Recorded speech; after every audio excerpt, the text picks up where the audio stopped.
ಅಕ್ರಮ ಸಂಬಂಧ ಹಿನ್ನೆಲೆ ಕೋಲಾರದಲ್ಲಿ ವ್ಯಕ್ತಿಯ ಕೊಲೆ ನಡೆದಿದೆ. ಕೋಲಾರದ ಪ್ರಶಾಂತ್ ನಗರದಲ್ಲಿ ಘಟನೆ ನಡೆದಿರೋದು ಭೀಕರವಾದಂಥ ಘಟನೆ ಇದು. ಬೆಂಗಳೂರು ಗ್ರಾಮಾಂತರ ಜಿಲ್ಲೆ ಹೊಸಕೋಟೆ ಮೂಲದ ಅಮೀನ್, 30 ವರ್ಷದ ಅಮೀನ್ ಭೀಕರವಾಗಿ ಕೊಲೆಯಾದಂಥ ವ್ಯಕ್ತಿ ಅನ್ನೋದು ಗೊತ್ತಾಗ್ತಾ ಇದೆ. ಕೋಲಾರದ ಪ್ರಶಾಂತ್ ನಗರದಲ್ಲಿ ಭೀಕರವಾದಂಥ ಘಟನೆ ನಡೆದಿದೆ. ಬೆಂಗಳೂರು ಗ್ರಾಮಾಂತರ ಜಿಲ್ಲೆ ಹೊಸಕೋಟೆ ಮೂಲದ ಅಮೀನ್, 30 ವರ್ಷದ ಅಮೀನ್ ಇಲ್ಲಿ ಭೀಕರವಾಗಿ ಕೊಲೆಯಾಗಿದ್ದಾನೆ. ಇರ್ಫಾನ್ ಹಾಗೂ ಸಹಚರರು ಅಮೀನ್ನನ್ನ ಕೊಲೆ ಮಾಡಿದ್ದಾರೆ. ಇರ್ಫಾನ್ ಪತ್ನಿ ಹುಸ್ನಾ ಜೊತೆಗೆ ಅಮೀನ್ಗೆ ಅಕ್ರಮ ಸಂಬಂಧ ಇತ್ತಂತೆ. ಹುಸ್ನಾ ಅಕ್ಕಳ ಮನೆಯಲ್ಲಿ ರಾಜ್ಯ ಪಂಚಾಯಿತಿ ಮಾಡಲಾಗಿತ್ತು. ಈ ವೇಳೆ ಮಾತಿಗೆ ಮಾತು ಬೆಳೆದು ಗಲಾಟೆ ಜೋರಾಗಿಬಿಟ್ಟಿದೆ. ಗಲಾಟೆ ವೇಳೆ ಮಚ್ಚಿನಿಂದ ಕೊಚ್ಚಿ ಅಮೀನ್ನನ್ನ ಹತ್ಯೆ ಮಾಡಲಾಗಿದೆ. 3 ಜನ ಆರೋಪಿಗಳು ಪೊಲೀಸರ ವಶದಲ್ಲಿದ್ದಾರೆ. ಈಗ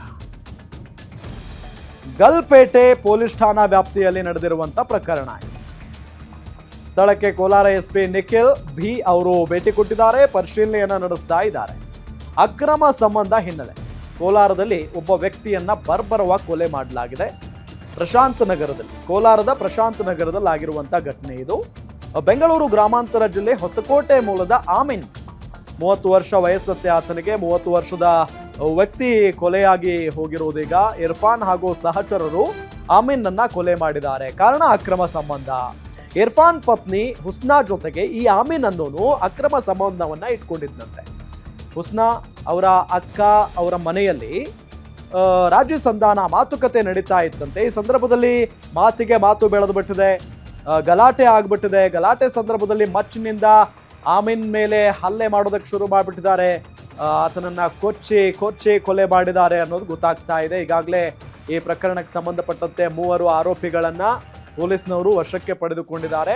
ಇನ್ನು ಸ್ಥಳಕ್ಕೆ ಕೋಲಾರ ಎಸ್ಪಿ ಅವರು ಬಂದು ಅಲ್ಲಿ ಸ್ಥಳ ಪರಿಶೀಲನೆ ಮಾಡ್ತಾ ಇದ್ದಾರೆ ಅನ್ನೋದು ಗೊತ್ತಾಗ್ತಾ ಇರುವಂತ ವಿಚಾರ. ಈ ಎಲ್ಲ ಘಟನೆಗೆ ಅಥವಾ ಈ ಕೊಲೆಗೆ ಪ್ರಮುಖ ಕಾರಣ ಏನಪ್ಪಾ ಅಂತ ಅಂದ್ರೆ ಅಕ್ರಮ ಸಂಬಂಧ. ಈ ಆಮೀನ್ ಏನಿದಾನಲ್ಲ, ಈ ಆಮೀನ್ ಅನ್ನೋ 30 ವರ್ಷದ ವ್ಯಕ್ತಿ ಇರ್ಫಾನ್ ಅನ್ನೋ ವ್ಯಕ್ತಿಯ ಪತ್ನಿಯ ಜೊತೆಗೆ ಅಕ್ರಮ ಸಂಬಂಧವನ್ನ ಇಟ್ಕೊಂಡಿದ್ದಂತೆ. ಈ ವಿಚಾರ ಗೊತ್ತಾಗಿ ದೊಡ್ಡ ಮಟ್ಟದ ಜಗಳ ನಡೆದಿದೆ. ಅದಾದ ನಂತರ ಹುಸ್ನಾ ಏನಿದಾಳಲ್ಲ, ಇರ್ಫಾನ್ ಪತ್ನಿ ಅಕ್ರಮ ಸಂಬಂಧವನ್ನ ಇಟ್ಕೊಂಡಿದ್ದಾಳಲ್ಲ, ಆಕೆಯ ಅಕ್ಕನ ಮನೆಯಲ್ಲಿನೇ ಒಂದು ರಾಜಿ ಸಂಧಾನ ಅನ್ನೋ ನಿಟ್ಟಿನಲ್ಲಿ ಮಾತುಕತೆಗೆ ಕರೆದಿದ್ದಾರೆ. ಎಲ್ಲರೂ ಹೋಗಿದ್ದಾರೆ ಆ ಸಂದರ್ಭದಲ್ಲಿ.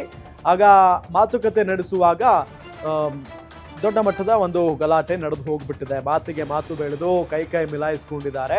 ಅದೇ ಸಂದರ್ಭದಲ್ಲಿ ಮೊದಲೇ ಪ್ರೀ ಪ್ಲಾನ್ ಮಾಡ್ಕೊಂಡಂಗೆ ಕಾಣಿಸ್ತಾ ಇದೆ. ಅಲ್ಲೇ ಮಚ್ಚನ್ನ ತೆಗೆದುಕೊಂಡು ಆತನನ್ನ ಕೊಚ್ಚಿ ಬರ್ಬರವಾಗಿ ಕೊಲೆ ಮಾಡಿದ್ದಾರೆ ಅನ್ನೋದು ಗೊತ್ತಾಗ್ತಾ ಇದೆ. ಈ ನಿಟ್ಟಿನಲ್ಲಿ ವಿಚಾರ ತಿಳಿದು ಪೊಲೀಸರು ಸ್ಥಳಕ್ಕೆ ಬಂದು ಈಗಾಗಲೇ 3 ಆರೋಪಿಗಳನ್ನ ವಶಕ್ಕೆ ಪಡೆದುಕೊಂಡಿದ್ದಾರೆ. ಜೊತೆಗೆ ಈಗಾಗಲೇ SP ಕೂಡ ಆಗಮಿಸಿದ್ದಾರೆ ಅನ್ನೋದು ಗೊತ್ತಾಗ್ತಾ ಇದೆ. SP ಬಂದು ಅಲ್ಲಿ ಸಂಬಂಧಪಟ್ಟಂತವ್ರ ಜೊತೆಗೆ ಮಾತುಕತೆಯನ್ನ ನಡೆಸಿದ್ದಾರೆ ಮತ್ತು ಸ್ಥಳ ಪರಿಶೀಲನೆಯನ್ನು ಕೂಡ ನಡೆಸಿದ್ದಾರೆ.